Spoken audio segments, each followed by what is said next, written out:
നമ്മുടേതെല്ലാം സ്വീകരിക്കട്ടെ, അനുഗ്രഹിക്കട്ടെ. സഫർ കഴിഞ്ഞാൽ റബീഉൽ അവ്വലിലേക്കാണ് നമ്മൾ കാലെടുത്ത് വെക്കുന്നത്. ഒരു മഹബൂബിനെ സംബന്ധിച്ചിടത്തോളം ഇനി അങ്ങോട്ട് ആനന്ദത്തിന്റെ മുഹൂർത്തങ്ങളാണ്.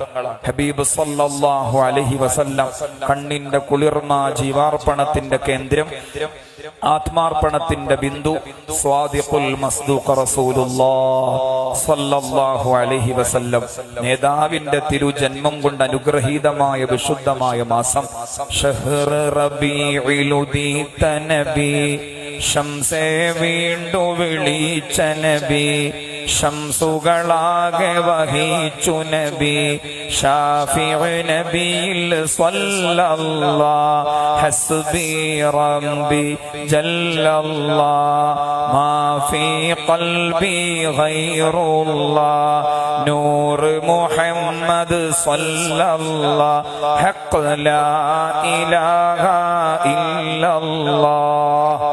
ആ നേതാവിനോടുള്ള സ്നേഹം, ആ സ്നേഹത്തിന്റെ ഭാഗമാണ് നേതാവുമായി ബന്ധപ്പെട്ടതിലെല്ലാമുള്ള ആനന്ദവും സന്തോഷവും. 8 കാര്യങ്ങളെ മറികടന്നുകൊണ്ടുള്ള സ്നേഹമാണ് പരിശുദ്ധമായ ഖുർആനിന്റെ ഭാഷയിൽ പ്രവാചക പ്രണയം. സൂറത്തു തൗബയിലെ 24-ാമത്തെ പ്രയോഗം നമുക്കെല്ലാവർക്കും നിരന്തരമായ ശ്രവണം കൊണ്ട് മനഃപാഠമായിട്ടുണ്ടാകും.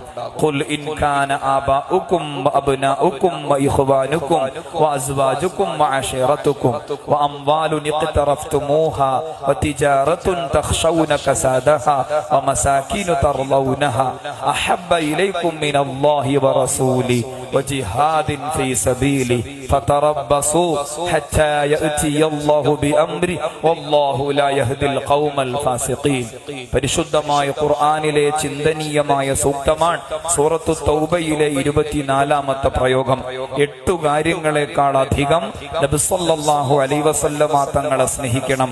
മാതാപിതാക്കൾ, ഭാര്യ ഭർത്താക്കന്മാർ, ആൺമക്കൾ, പെൺമക്കൾ, കൂട്ടുകുടുംബാംഗങ്ങൾ, സഹോദരി സഹോദരന്മാർ, കഠിനാധ്വാനം ചെയ്തുണ്ടാക്കിയ സമ്പാദ്യങ്ങൾ, ഏറ്റവും കൂടുതൽ സ്നേഹിക്കുന്ന ഭവനങ്ങൾ, അതുപോലെ ലാഭം പ്രതീക്ഷിക്കുന്ന കച്ചവടങ്ങൾ. ഭൗതിക ലോകത്ത് മനുഷ്യൻ കൊതിക്കുന്ന 8 കാര്യങ്ങളാണിത്. ആ 8 കാര്യങ്ങളെക്കാൾ അധികം നബി സല്ലല്ലാഹു അലൈഹി വസല്ലമ തങ്ങളെ സ്നേഹിക്കുമ്പോൾ നമ്മുടെ സ്നേഹം സാർത്ഥകമാകും.